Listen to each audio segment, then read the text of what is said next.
Hey guys, मैं हूं रूपम और आपका स्वागत है हमारे चैनल पॉप क्रिटिक्स में। दोस्तों, आज मैं बात करने वाला हूं top 10 new gen shonen anime के बारे में। दोस्तों, आप में से बहुत सारे लोगों ने तो Naruto, one piece, bleach, dragon ball जैसे बड़े बड़े ओल्ड जेन शोनेन एनिमे के नाम सुने ही होंगे। शोनेन एक ऐसा जॉनर है जिसमें कोई लिमिट नहीं है। इस जॉनर में हम एक्शन से लेके emotional, romantic, comedy, character development से लेके वर्ल्ड बिल्डिंग सभी चीजें देखने को मिलते हैं। तो आज मैं वैसे ही कुछ न्यू जेन शोनेन एनिमेस के बारे में आपसे डिस्कस करने वाला हूँ। तो चलिए ज़्यादा देरी न करते हुए आज की वीडियो शुरू करते हैं। So far away.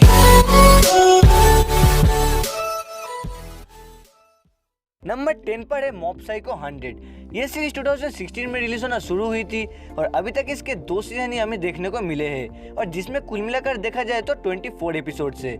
सीरीज में हम शिगेयो कागेयामा एके मॉब नाम के एक लड़के को देखते हैं जिसके पास कुछ साइकिक पावर्स है और वो एक इमोशनली डिस्टर्ब लाइफ जी रहा होता है क्योंकि मॉब हमेशा अपने फीलिंग्स को दबा के रखता है ताकि उसके पावर्स कंट्रोल में रहे और उसकी फीलिंग्स का स्केल अगर 100% हो गया तो वो कुछ भी कर सकता है। इसलिए ही इस सीरीज का नाम मॉब साइको 100 है। ये एक सुपर पावर बेस्ड एनिमे होने के बावजूद हमें और भी बहुत चीजें दिखाती है। इसमें मॉब को एक normal, under confident and low self esteem teenager के रूप में दिखाया गया है। मॉब बाकी टीनेजर्स की तरह ही है, वो किसी स्पेशल गर्ल की अटेंशन पाना चाहता है और ऑफ कोर्स ये उसके वर्ल्ड में उतनी ज्यादा आसान नहीं है। वैसे हमारे वर्ल्ड में कौन सा घंटा आसान है। एनिमेशन की बात करें तो आप में से ज्यादातर लोगों ने अब तक नोटिस कर लिए होंगे कि मॉब की शक्ल काफी हद तक साइतामा से मिलती है क्योंकि इन दोनों को सेम क्रिएटर ने बनाया है। रेटिंग की बात करें तो IMDb में इसे 8.6 और मेल में 8.5 की रेटिंग मिल चुकी है। नंबर 9 पर है फूड वॉर्स। ये 2015 में रिलीज की गई एक comedy slice of life and Aichi based shonen anime है और इसके टोटल 5 सीजन है। अब से इसका नाम सुनकर आपको तो समझ ही आ गया होगा कि ये एनिमे फूड्स के ऊपर है, जिसमें हम सोमा युकिहारा नाम के एक लड़के को देखते हैं और वो वर्ल्ड का बेस्ट शेफ बनना चाहता है। दोस्तों, बाकी सब शोनेन एनिमेस में हम एक चीज हमेशा कॉमन देखते हैं और वो है पावर्स। अब वो चक्रा, डेविल फूड, जंपाक्तो, नेन, एल्केमी, मैजिक जो भी हो, पर इन सभी के बीच में अगर मैं कुकिंग को डाल दूं तो वो सुनने में बहुत ही लेम लगता है। पर ये सीरीज देखने के बाद आपका पॉइंट ऑफ व्यू पूरा ही चेंज हो जाएगा और मैं क्या ही बताऊं, इस सीरीज को देखते वक्त मेरे मुंह में पानी आ गया था। मतलब इस सीरीज में डिफरेंट टाइप के फूड्स को लाजवाब एनिमेशन के साथ जिस तरीके से दिखाया गया है उसके चलते आप भूल ही जाओगे कि आप एक एनिमे देख रहे हो। इसके साथ सीरीज में एची एलिमेंट्स को भी बहुत ही अच्छी तरीके से सही मोमेंट्स पर इस्तेमाल किया गया है, जिसके चलते बहुत सारे लोग इसे बेस्ट एची एनिमे भी कहते हैं। इसके साथ IMDb में इसे 8.1 और मेल में 8.2 की रेटिंग मिल चुकी है। नंबर 8 पर है जुजुत्सु काइसेन। ये सीरीज 2020 में मापा स्टूडियो की तरफ से बनाई गई थी और इसके अभी तक एक सीजन रिलीज हुई है जिसमें टोटल 24 एपिसोड है। इसके साथ इसकी एक मूवी भी आ चुकी है जुजुत्सु काइसेन 0 नाम के, पर वो अभी तक इंडिया में अवेलेबल नहीं है। जुजुत्सु काइसेन बहुत ही कम समय में बहुत ज़्यादा पॉपुलैरिटी पा लिया था अपने एनिमेशन, कैरेक्टर्स और एक्शन सीन्स की वजह से। पर अगर मेरी राय ले तो मुझे इसकी स्टोरी थोड़ी एवरेज सी लगी क्योंकि मुझे ये काफ़ी हद तक ब्लीच और नारुतो का याद दिला रहा था।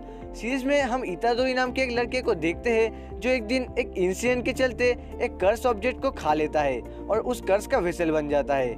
अब वो कर्स कैसे उसकी बॉडी को कब्जा कर लेता है या फिर उस कर्स के आने से इतादोरी की लाइफ में कैसे चेंजेस आती है, इसके ऊपर ही ये स्टोरी बेस्ड है। इस सीरीज को 2021 में क्रंचीरोल की तरफ से best anime of the year का अवार्ड भी मिल चुका है। और आखिर में अगर बात करें रेटिंग की तो IMDb और मेल दोनों में से 8.7 की रेटिंग मिल चुकी है। नंबर 7 पर है असैसिनेशन क्लासरूम। यह सीरीज 2015 में रिलीज हुई थी और इसके 2 सीजन से और इसमें टोटल 47 एपिसोड से। सीरीज की स्टोरी की अगर बात करें तो ये सीरीज एक क्लासरूम के ऊपर है और वहाँ के स्टूडेंट्स का मेन एम है अपने टीचर का असैसिन करना और वो टीचर ही उन लोगों को उसके लिए ट्रेनिंग देता है। अब क्यों, वो जानने के लिए आपको ये सीरीज देखनी पड़ेगी। ये एक बहुत ही यूनिक शोनेन एनिमे है और ये बहुत अंडररेटेड भी है। इस सीरीज की किसी भी एपिसोड बोरिंग नहीं है। सीरीज में कॉमेडी के साथ कैरेक्टर्स के इमोशंस पर भी ध्यान रखा गया है बहुत ही अच्छी तरीके से। और अगर आपने इस एनिमे को अभी तक नहीं देखा है तो मैं चाहूंगा आप इसे एक बार जरूर देखें। रेटिंग की बात करें तो IMDb में इसे 8 और मेल में 8.1 की रेटिंग मिल चुकी है। नंबर 6 पर है फायर फूड्स। ये सीरीज 2019 में रिलीज हुई थी और इसके अभी तक 2 सीजन से रिलीज हुई है और इसमें टोटल 48 एपिसोड से। और दोस्तों, दिस शो इज अमेजिंग। इस सीरीज में सब कुछ है। है, प्लॉट से लेके characters, animation, fight scenes, everything that a great shonen needs. इसकी स्टोरी शिनरा नाम के एक लड़के के ऊपर है जिसके बचपन में एक फायर डीमन उसकी माँ और भाई को मार देता है। अब शिनरा उसी के रिवेंज लेना चाहता है और एक हीरो बनना चाहता है, जिसके चलते वो एक स्पेशल फायर फोर्स में ज्वाइन होता है जो ऐसे ही फायर डीमंस के साथ लड़ते हैं। अब ऐसी स्टोरी आगे बढ़ती है और काफ़ी इंटरेस्टिंग भी है जो आपको बिल्कुल भी मिस नहीं करनी चाहिए। रेटिंग की बात करें तो IMDb और मेल दोनों में से 7.7 की रेटिंग मिल चुकी है। नंबर 5 पर है डॉक्टर स्टोन।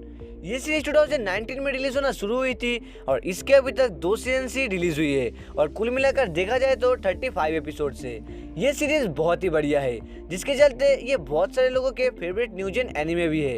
इवन IMDb में भी इसे 8.2 और मेल में 8.3 की रेटिंग मिली है। इसकी स्टोरी मॉडर्न टोक्यो से शुरू होती है और एक दिन अचानक से पूरी दुनिया स्टोन में बदल जाती है और फिर लगभग 4000 साल के बाद पूरी दुनिया स्टोन एज में पहुंच जाती है। अब हमारा मेन कैरेक्टर सेनकू उस वर्ल्ड को फिर से मॉडर्न वर्ल्ड में रिक्रिएट करना चाहता है। अब वो इसमें कामयाब होता है कि नहीं, वो जानने के लिए आपको ये सीरीज देखनी पड़ेगी। इस सीरीज में साइंस को एक्यूरेट रखते हुए एक बहुत ही कूल वे में हमारे सामने प्रेजेंट किया गया है। Bro, they made telephones, refrigerator and fucking ramen in a stone world when I can't even make ramen in this modern dumb shit. So जाइए डॉक्टर स्टोन देखिए और रेमन बनाना सीखिए। नंबर 4 पर है डीमन स्लेयर। ये सीरीज 2019 में यूफोटेबल studio की तरफ से बनाई गई थी और डीमन स्लेयर इकलौती ऐसी एनीमे है जिसने मांगा सेल्स में पिछले साल वन पीस को हराया है, क्योंकि 22 साल में वन पीस को मांगा सेल्स में कोई नहीं हरा पाया। अब इससे आपको डीमन स्लेयर की पॉपुलैरिटी तो पता चल ही चुकी होगी। यह तक कि demon slayer Mugen train highest grossing anime movie भी है। और अगर बात करें सीरीज की प्लॉट की थोड़ी सी डिटेल्स के बारे में, तो सीरीज में हम तांजीरो नाम के एक लड़के को देखते हैं जिसकी फैमिली को एक डीमन मार देता है और उसकी बहन को डीमन बना देता है। अब तांजीरो अपने फैमिली का रिवेंज और बहन को बचाने के लिए डीमन स्लेयर कॉर्प्स ज्वाइन कर लेता है। अब तांजीरो इसमें कितना हद तक सक्सेसफुल होगा वो आपको इस सीरीज में दिखने को मिलेगा। और दोस्तों, demon slayer season 1 episode 16 is fucking good. I mean ये सीरीज नॉर्मल वे में जाते जाते कब फेथ बन जाएगा अब समझ ही नहीं पाओगे। सीरीज की फाइट सीन्स को बहुत ही लाजवाब एनिमेशन के साथ जिस तरीके से यूफोटेबल ने हमारे सामने रखा है वो वाकई देखने लायक है। इसके साथ सीरीज में कैरेक्टर्स के डेवलपमेंट भी बहुत ही अच्छी तरीके से किया गया है, जिसके चलते demon slayer new gen big 3 animes में भी आती है। फैंस ने IMDb पर इसे 8.7 और मेल में 8.6 की रेटिंग दिया है। नंबर 3 पर है माय हीरो एकेडमिया। ये सीरीज 2016 में रिलीज होना शुरू हुई थी और इसके टोटल 5 सीजन है। सीरीज की स्टोरी एक ऐसे वर्ल्ड पर बेस है जहाँ के 80% लोग सुपर पावर्स लेकर जन्म लेता है और हमारे जो मेन कैरेक्टर है इजुको मिडोरिया वो बाकी के 20% लोगों में से है जिसके पास कोई सुपर पावर्स नहीं है, पर वो वर्ल्ड का नंबर 1 हीरो बनना चाहता है। इसके लिए वो एक स्कूल ज्वाइन करता है जहाँ पे स्टूडेंट्स को हीरो बनने के लिए ट्रेन और एडुकेट किया जाता है। अब सुनने में ये प्लॉट जितना सिंपल लग रहा है दिखने में उतना ही लाजवाब है। सीरीज में हर एक कैरेक्टर से लेके छोटे छोटे मोमेंट से भी आप बहुत ही कनेक्ट हो पाओगे। बाकी इसके फाइट सीन्स तो ग्रेट है ही, प्लस इसके जो BGMs और एनिमेशन है वो भी बहुत ही अच्छा है। जब मैं फर्स्ट एनीमे देखना स्टार्ट किया था तब मैंने इस एनीमे को देखा था और तभी से ये मेरी one of the favourite anime है, इसलिए मैं भी चाहता हूँ आप भी इसे देखें। नंबर 2 पर है ब्लैक क्लोवर। ये सीरीज 2017 में रिलीज होना शुरू हुई थी और इसके 4 सीजन ही हमें अभी तक देखने को मिले हैं। और दोस्तों, ब्लैक क्लोवर को आप एक एनीमे कम रेसिपी ज्यादा बोल सकते हैं। आई मीन अगर आप Naruto, Bleach, Fairy Tail, My Hero Academia इन सब एनीमे को एक मिक्सचर में डाल के ग्राइंड कर दो तो जो रेसिपी निकलेगा वही है ब्लैक क्लोवर। क्योंकि उन सब एनीमे में हमें जिस चीज़ देखने को मिलते हैं ब्लैक क्लोवर में वो सब कुछ है। इसकी स्टोरी कुछ ऐसी है कि इसमें हमें जो वर्ल्ड दिखाया गया है उसमें सब लोग के पास मैजिक पावर्स रहता है सिवाय हमारे प्रोटैगनिस्ट आस्था को छोड़ के।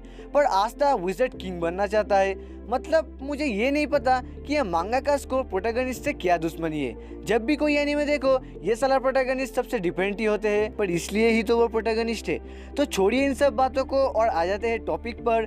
तो ब्लैक क्लोवर एक ऐसा एनीमे है जिसे देखते वक्त आप बिल्कुल भी बोर फील नहीं करोगे इसकी सुपर फास्ट पेसिंग स्टोरी की वजह से। और जैसे कि मैंने बताया ये एक रेसिपी है, इसलिए सभी एनीमे से अच्छी चीज़ों को उठाकर ही ये एनीमे बनाया गया है। और मैं सीजन 5 को लेके बहुत ही एक्साइटेड हूँ और इसलिए मैं भी चाहता हूँ आप लोग भी मेरे साथ सीजन 5 स्टार्ट करें। तो जल्दी जाकर ये एनीमे देख लीजिए। आखिर में रेटिंग की बात करें तो IMDb में से 8.3 और मेल में 8.1 की रेटिंग मिल चुकी है। तो नंबर 1 पर जाने से पहले चलिए देख लेते हैं कुछ ऑनरेबल मेंशंस को।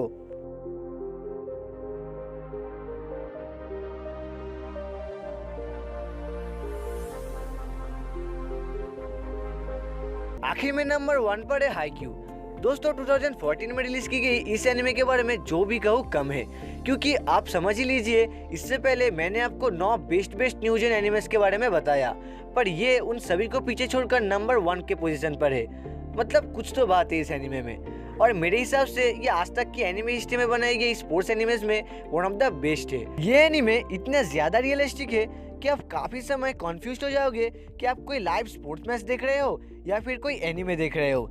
इवन कोई भी वॉलीबॉल मैच देखते वक्त जो साउंड्स प्लेयर्स की चलने से लेके बोलने तक का जो आवाज़ आपको सुनाई देता है, उन सभी चीज़ों को भी बहुत ही रियलिस्टिक वे में हमें इस सीरीज में दिखाया गया है। और ऐसा बिल्कुल भी नहीं है कि आपको ये सीरीज देखने के लिए वॉलीबॉल स्पोर्ट के बारे में जानना होगा।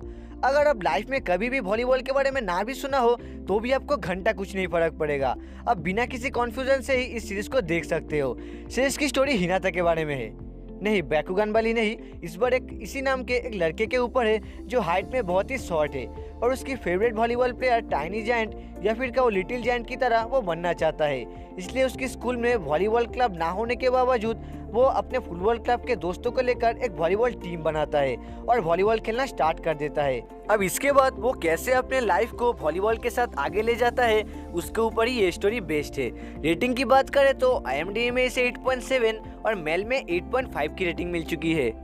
तो आज के लिए इतना ही दोस्तों। अगर आपको वीडियो पसंद आए तो इसे लाइक करना मत भूलना, और अगर चैनल में नए हो तो इसे सब्सक्राइब भी कर देना ताकि ऐसी ही वीडियो आपको फ्यूचर में भी मिलते रहे। तो अभी के लिए इतना ही, फिर मिलते हैं एक नए वीडियो के साथ।